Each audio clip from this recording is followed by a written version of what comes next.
કેમ છો ધોરણ 10ના વિદ્યાર્થીઓ? મજામાં ને? આજે બહુ સમય પછી આપણે પાછા આમને સામને મળ્યા છે.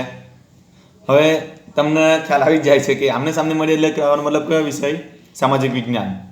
હવે સામાજિક વિજ્ઞાનની અંદર આપણે આજે જોવાનું છે ચેપ્ટર 10. સામાજિક વિજ્ઞાનની અંદર આપણે ચેપ્ટર જોવાનું છે જેનું નામ છે ભારત કૃષિ. ભારતની કૃષિ. કૃષિ એટલે ખેતી. કે ભારતની ખેતી વિશે આજે આપણે માહિતી મેળવવાની છે. તમને શરૂઆતથી જ ભારતની કૃષિ વિશે માહિતી આપી દઉં તો પ્રાચીન કાળથી જ આપણો ભારત દેશ કૃષિના અંદર મોટે ભાગે આર્થિક પ્રવૃત્તિ કરતો આવ્યો છે. પ્રાચીન સમયથી જ આપણા ભારત દેશની અંદર આજે કૃષિ પ્રવૃત્તિ છે એ ચાલતી આવેલી છે. અને આજે ભારતની આજના હાલના સમયની અંદર અર્થવ્યવસ્થા જો હોય તેનો મુખ્ય આધાર તો એ કૃષિ છે, એટલે કે ખેતી.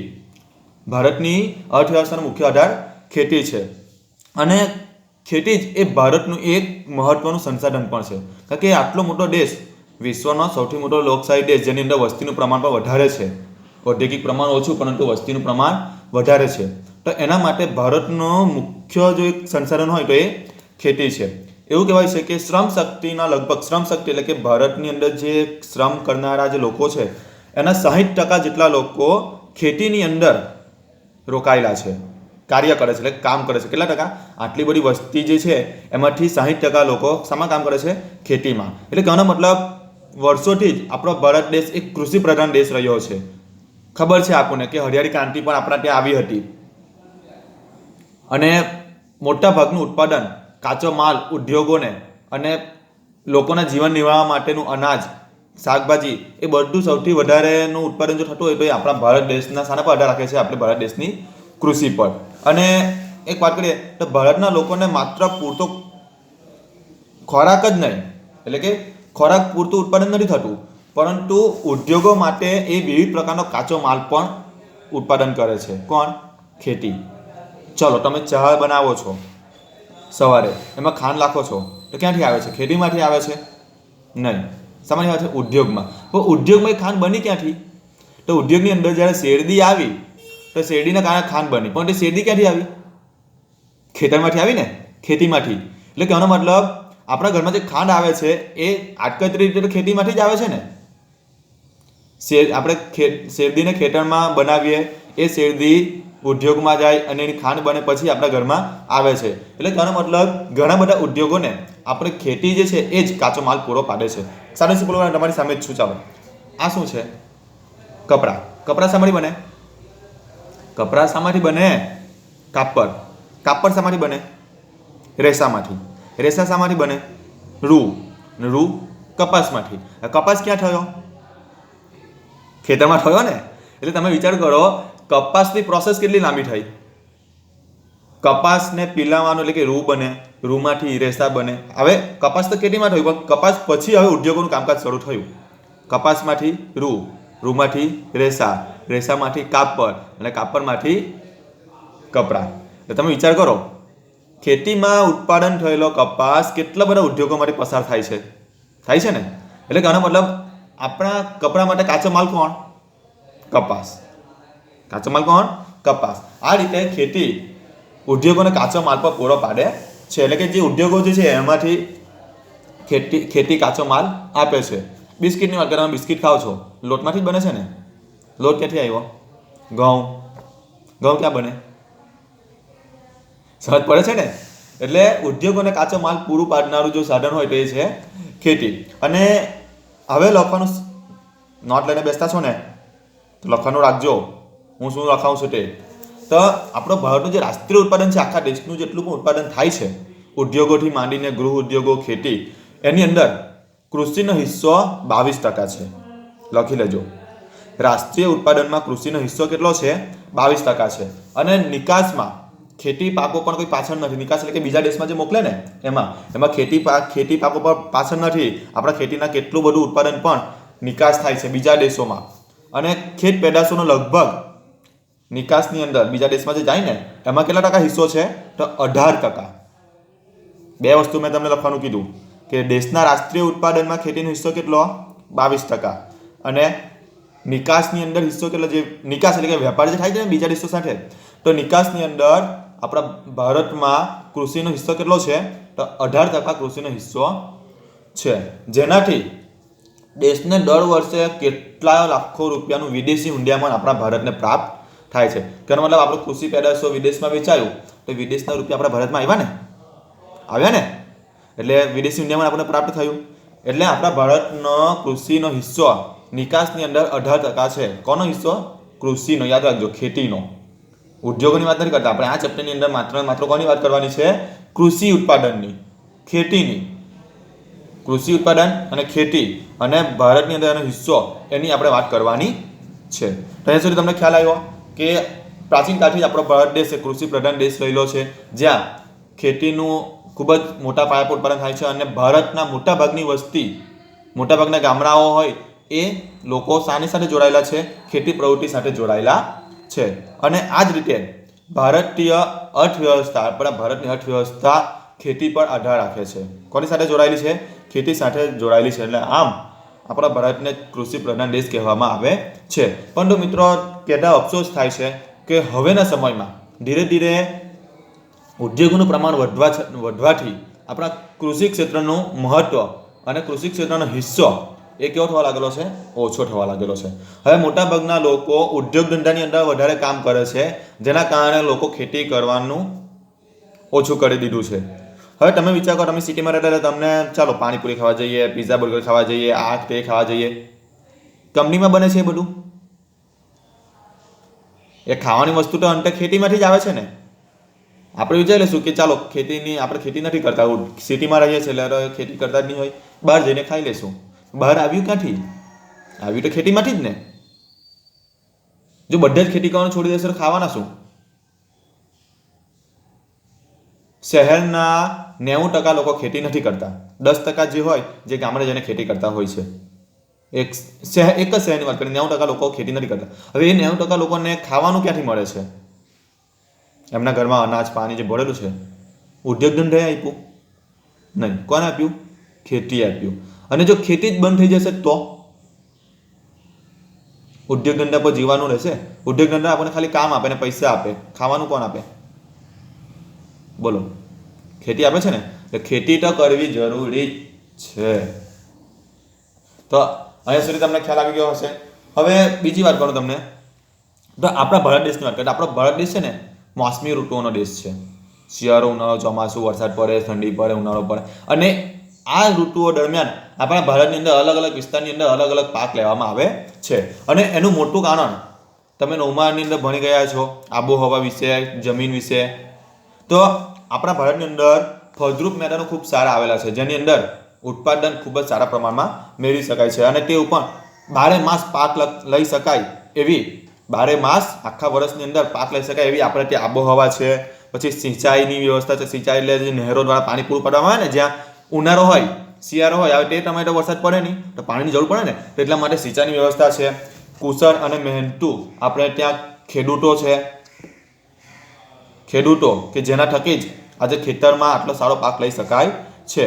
ને ભારતના મોટાભાગના વિસ્તારમાં 2 કે તેથી વધુ વખત વર્ષની અંદર 2 કે તેથી વધુ વખત પાક લઈ શકાય એવું આપણે ત્યાં જમીન આવેલી છે. તેમ છતાં આટલું બધું સારું હોવા છતાં આપણે ત્યાં ભારત ખેતી ક્ષેત્રે પૂરતો વિકાસ સાધી શક્યો નથી.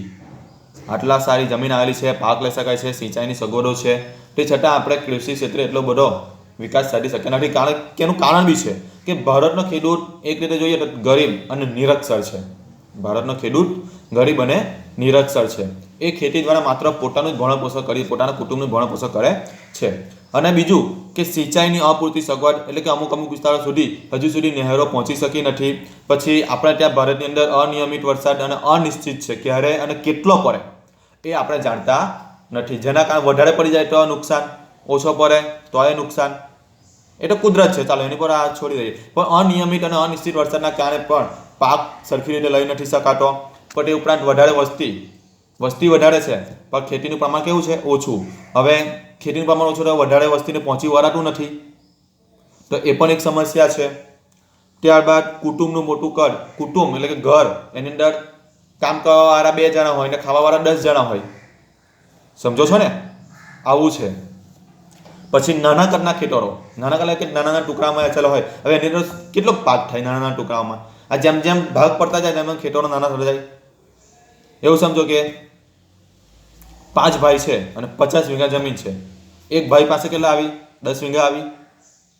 એટલે 5 ભાગ પાસે 10 વીઘા આવી. હવે એ 5 ભાઈના બીજા છોકરા થયા. એક ભાઈને 3 છોકરા થયા.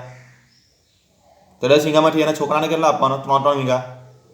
એટલે આ રીતે ભાગ પડતા જાય એટલે ખેતી ટુકડામાં વહેંચાતી જાય છે. તો નાના કદના ખેતરોના કારણે પણ ઉત્પાદનનું પ્રમાણ ઘટે છે.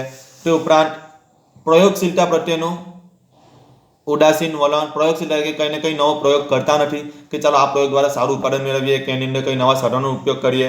પછી રાસાયણિક ખાતરો, જંતુનાશક દવાઓ, બિયારણ, સુધારેલા બિયારણો, આધુનિક યંત્રો, વૈજ્ઞાનિક કૃષિ પદ્ધતિઓનો ઓછો ઉપયોગ. એટલે કે આવું બધું રાસાયણિક ખાતરોનો ઓછો ઉપયોગ, જંતુનાશક દવાનો ઓછો ઉપયોગ, ઔદ્યોગિક યંત્રોનો ઓછો ઉપયોગ, આધુનિક યંત્રો, સુધારેલા બિયારણો. પછી આવી શિક્ષિત વર્ગનું ખેતીમાં ન જોડાવવું કે ભણેલા લોકો માત્ર કંપનીની અંદર ઓફિસની અંદર કામ કરે છે એટલે ખેતીમાં નથી જોડાતા. તો એના કારણે સમાજની અંદર ખેતી પ્રત્યે હવે એમ વલણ ઓછું થતું જાય છે. લોકો ખેતી કરવાનું કેવું કરે છે? ઓછું કરતા ગયા છે. તો એના કારણે ખેત ઉત્પાદનમાં ખૂબ જ ઓછો વધારો થયો છે. જે વધારે વધવું જોઈએ એ ખૂબ જ વધારો થયો, એટલે કે વધારો તો થયો છે બાકી એવો ઓછો. એક બાજુ વસ્તી ખૂબ જ મોટા પ્રમાણમાં વધતી જાય છે, પરંતુ બીજી બાજુ એ વસ્તીને પહોંચી વળાય એટલી ખેતી થતી નથી. વસ્તીને પહોંચી વળાય એટલી ખેતી થતી, એટલે કે ઉત્પાદન પ્રમાણમાં કેવું છે? ઓછું. ઉત્પાદન થાય છે એ નો પ્રોબ્લેમ, કે ઉત્પાદન થાય છે, ખેતી થાય છે, સદંતર ખેતી બંધ નથી થઈ, પરંતુ કેવું થાય છે? ઉત્પાદન ઓછું થાય છે. જે વસ્તીને પહોંચી રહેવું જોઈએ એટલું થતું નથી. તો ખરેખર તો એક રીતે જોવા જઈએ તો ખેતી એ આપણે ત્યાં મહત્વનો વ્યવસાય છે. એના થકી જ દેશનો આર્થિક વિકાસ પણ સાધી શકાય છે, લોકોનું જીવન ધોરણ પણ સુધરી શકે છે. પરંતુ હવે શિક્ષિત વર્ગ રોજગારી ધંધાની અંદર શહેરની અંદર વસવાટ કરતો થયો છે. તેની કારણે ગામડાની અંદર ખેતીનું પ્રમાણ કેવું થઈ ગયું છે? ઓછું થઈ ગયું છે. ખેતીનું પ્રમાણ ઓછું રહ્યું. ખેતી જો બંધ થઈ જશે તો એનું પરિણામ તમે જાણો જ છો.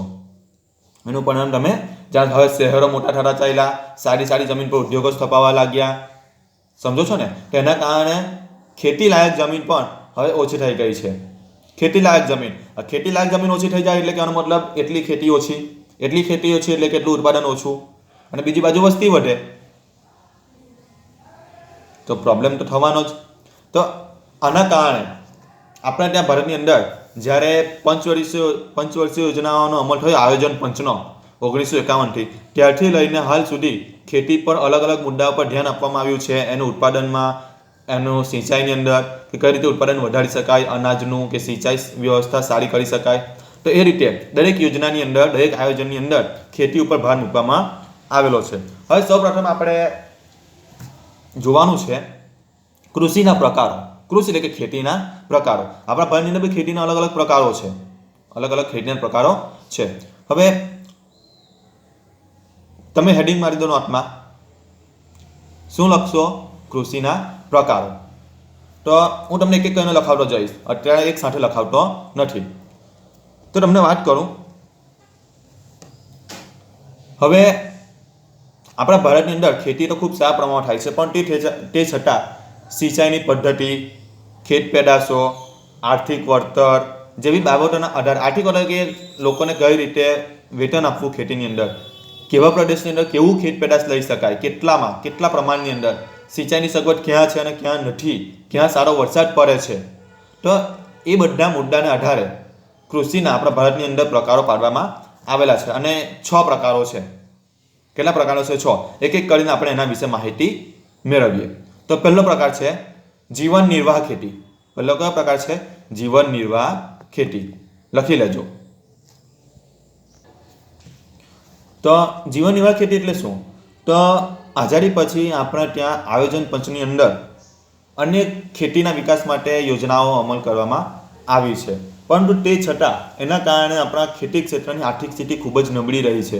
આટલી બધી યોજનાનો અમલ થવા છતાં ખેતી ક્ષેત્રે કેમ આટલું બધું પછાડ છે? તો એનું એક મુખ્ય કારણ છે કે નાના કદના ખેતરો, એની અંદર મોટા યંત્રનો ઉપયોગ થઈ નહીં શકે. પછી મોંઘા બિયારણો જે સામાન્ય ખેડૂત એવા ખરીદી શકતો નથી. ખાતર અને જંતુનાશક દવાના ઊંચા ભાવ કે જે પણ એક ખેડૂત એનો ઉપયોગ કરી શકતો નથી, એટલે કે તેને પોસાય એમ નથી, ખેડૂતને પોસાય એમ નથી. અને ખેતરમાં અનાજનું ઉત્પાદન જે છે, જે પોતાના પરિવારને ઉપયોગમાં આવે એટલું જ કરે છે લોકો, પોતાના પરિવારનો ઉપયોગમાં આવે એટલું જ થાય છે, અને જેનાથી એ પોતાના કુટુંબનું ભરણ પોષણ કરે છે. શબ્દો સમજો, જીવન નિર્વાહ ખેતી, એટલે કે ખાલી જીવન નિર્વાહ જેટલું, પોતાના કુટુંબનું જીવન નિર્વાહ જેટલું જ એ કરે છે, તો તેને જીવન નિર્વાહ ખેતી અથવા આત્મનિર્ભર ખેતી કહેવામાં આવે છે. તો આત્મનિર્વાહ, જીવન નિર્વાહ અથવા આત્મનિર્વાહ ખેતી કહે છે. એટલે સામાન્ય રીતે તમને કહી દઉં કે જંતુનાશક દવાઓ, બિયારણોના મોંઘા ભાવ, નાના ખેતરો, વધારે પડતો એ યંત્રનો ઉપયોગ નથી કરી શકતો, એના કારણે એનું ખેતીનું ઉત્પાદન ખૂબ ઓછું થાય છે, અને તે કેટલું માત્ર પોતાના કુટુંબનું ભરણ પોષણ કરી શકે એટલું જ. તો એને જીવન નિર્વાહ ખેતી કહેવામાં આવે છે. બીજો પ્રકાર છે સૂકી ખેતી. સૂકી ખેતી શું છે? તો સૂકી ખેતી એટલે કે જ્યાં વરસાદ ઓછો અથવા નહિવત પડતો હોય, જ્યાં વરસાદ ઓછો અને નહિવત પડતો હોય, અથવા જ્યાં વરસાદ પર જ આધારિત ખેતી હોય. ચોમાસાની અંદર વરસાદ પડે અને થોડો સમય શિયાળા સુધી ખેતી થાય, એને સૂકી ખેતી કહેવામાં આવે છે. બીજી રીતે કહીએ તો માત્ર જમીનમાં સંગ્રહાયેલા ભેજના આધારે, માત્ર વરસાદ પડી જાય અને એના કારણે જમીનમાં સંકળાયેલા ભેજના આધારે જે ખેતી કરવામાં આવે છે અથવા પાક લેવામાં આવે છે, કેટલો? એક જ પાક લેવામાં આવે છે, એને સૂકી ખેતી કહે છે. એટલે સમજો કે અત્યારે વરસાદ પડે છે, વરસાદ ઓછો થઈ જશે દિવાળી પછી, તો વરસાદ ઓછો થઈ જાય પછી ઘઉંનો પાક લેવામાં આવે. ક્યાં સુધી? માત્ર દિવાળી સુધી, શિયાળાની અંદર. પછી બીજો પાક લેવામાં આવતો નથી, કારણ કે ત્યાં વરસાદનું પ્રમાણ હોતું નથી. એટલે કે એક જ પાક લેવાય છે વરસાદના કારણે, તો એને સૂકી ખેતી કહેવામાં આવે છે. અને આ સૂકી ખેતીની અંદર જુવાર, બાજરી, કઠોળ એવા પાકોની ઉત્પાદન કરવામાં આવતું હોય છે. આપણા ત્યાં ગુજરાતની અંદર ભાલ પ્રદેશ નામનો એક વિસ્તાર છે, ભાલ પ્રદેશ, જ્યાં ચોમાસું વીતી ગયા પછી, એટલે કે વરસાદ ઓછો થઈ જાય પછી, એમાં કહેવાનો મતલબ ઘઉંનો પાક લેવામાં આવે છે, ઘઉં અથવા ચણાનો પાક લેવામાં આવતો હોય છે. તો આ હતા બે પ્રકાર. પહેલો પ્રકાર જોઈએ આપણે જીવન નિર્વાહ ખેતી, અને બીજો છે સૂકી ખેતી. હવે નંબર 3 આર્દ્ર ખેતી. આર્દ્ર ખેતી. તો આર્દ્ર ખેતી એટલે શું? કે જ્યાં વરસાદનું પ્રમાણ ખૂબ વધારે છે અથવા સિંચાઈની વ્યવસ્થા પણ ખૂબ સારી છે, ત્યાં આવી આર્દ્ર ખેતી કરવામાં છે. આર્દ્ર એટલે કે ભીની ખેતી પણ એને કહેવામાં આવે છે. વ્યાખ્યા રાખજો, આર્દ્ર ખેતી એટલે શું? તમને એક્ઝામ પૂછાય છે આ સવાલ. તો આર્દ્ર ખેતી એટલે કે જ્યાં વરસાદનું પ્રમાણ વધારે છે અથવા સિંચાઈનું પ્રમાણ પણ પૂરતા પ્રમાણ મળી રહે છે, ત્યાં આ પ્રકારની ખેતી કરવામાં આવે છે.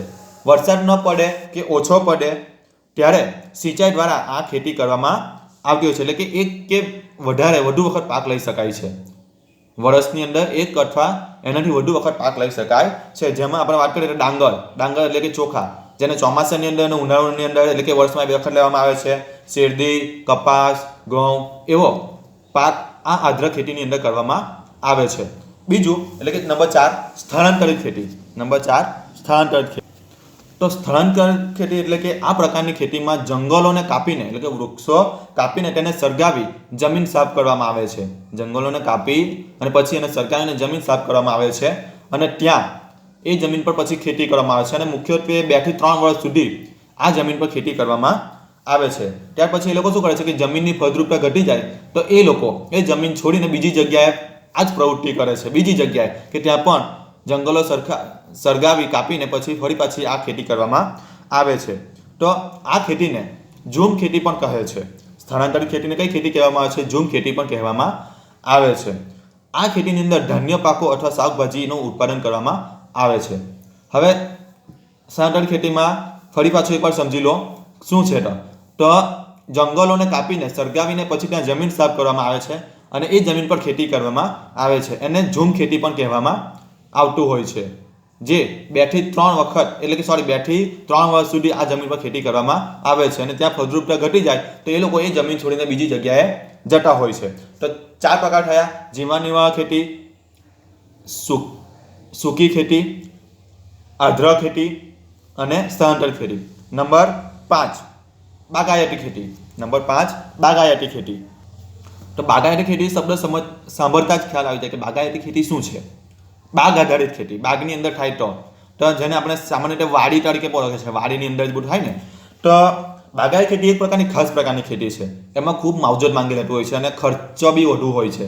એની અંદર આધુનિક યંત્રોનો ઉપયોગ, મૂડીરોકાણ, કારણ કે આ બાગાયતી ખેતી છે એ લાંબા સમય સુધી ઉત્પાદન આપતી ખેતી છે.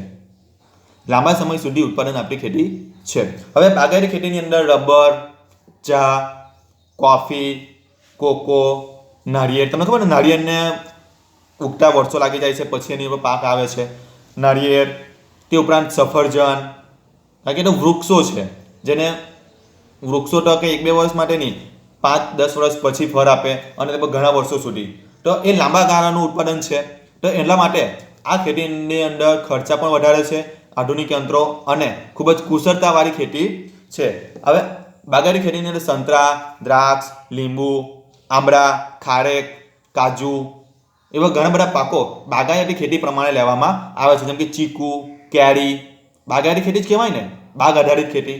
તો એ બાગાયતી ખેતી છે. એની અંદર ખૂબ જ સારી રીતે માવજત કરવામાં આવે છે. જો કદાચ એ વૃક્ષની અંદર રોગ લાગી જાય તો વૃક્ષો મરી જાય છે, જેમાં આપણને ખૂબ જ મોટા પાયે પર નુકસાન થાય છે. અને એટલા માટે જ આ ખેતીની અંદર ખૂબ જ વધુ મૂડીરોકાણ માંગી લે છે. કુશળતા, તકનીકી જ્ઞાન, યંત્રો, સિંચાઈ, પરીક્ષણ, દવા, સંગ્રહ, ઘણું બધું એમ. ને એની અંદર ઉત્પાદન બી ખૂબ વધારે થાય છે. તમે કેરીની વાડી હોય એ પણ બાગાયતી ખેતી છે, ચીકુ, તેની અંદર ઉત્પાદન વધારે હોય તેની અંદર પરિવહનની જરૂર પડે છે, ખૂબ જ માવજતની જરૂર પડે છે. તો એ બાગાયતી, તમે આ બાજુ વલસાડ બાજુ જાઓ, બીલીમોરા, નવસારી, વલસાડ, તો એ બાજુ કેરી, ચીકુ એ બધાની વાડી ખૂબ છે. તેને બાગાયતી ખેતી જ કહેવાય છે. નાળિયેર, દરિયા કિનારે તમે જાઓ તો મોટાભાગના ખેતરોમાં નાળિયેરી હોય. તમે સાઉથના મૂવી જોવો છો, સાઉથ ઇન્ડિયાના, તેની અંદર મોટે ભાગે નાળિયેરની વાડી વધારે બતાવે છે, ખબર છે ને? તો એને બાગાયતી ખેતી તરીકે ઓળખવામાં આવે છે.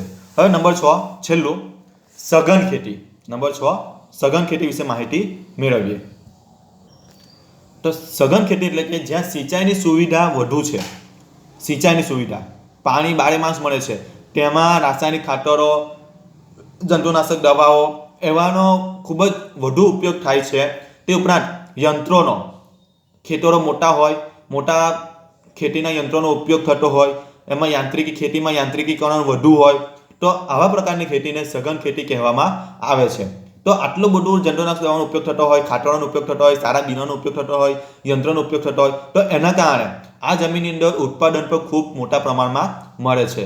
તો આ જે ખેતી છે સઘન ખેતીને વ્યાપારી ખેતી પણ કહેવાય છે.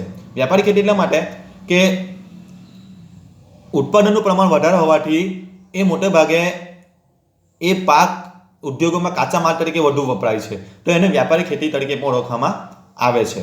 તો વિદ્યાર્થી મિત્રો, અહીંયા આગળ આપણો વિડીયો તો પૂરો કરીએ છીએ, પરંતુ આ વિડીયોની આપણે શું જોયું? ખેતીનું મહત્વ જોયું અને ખેતીના પ્રકારો જોયા.